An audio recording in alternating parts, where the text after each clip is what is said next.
Hey church, welcome to this week's Bible reading. This Sunday, the 12th of April, is Easter Sunday, and we're going to be in an Old Testament passage, Zechariah chapter 3. A better way to engage with this chapter and with Sunday's sermon is if you take the time to study it and read it yourself, so you're better prepared. Zechariah chapter 3. Then he showed me Joshua the high priest standing before the angel of the Lord, and Satan standing at his right side to accuse him.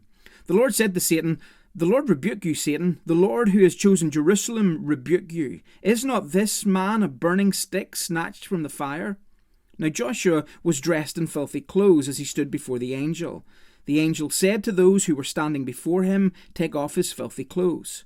Then he said to Joshua, "See, I have taken away your sin, and I will put fine garments on you."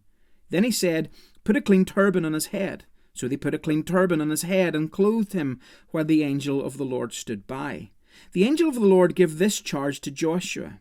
"This is what the Lord Almighty says. If you will walk in obedience to me and keep my requirements, then you will govern my house and have charge of my courts, and I will give you a place among these standing here.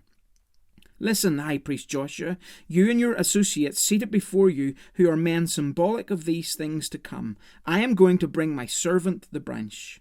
See the stone I have set in front of Joshua?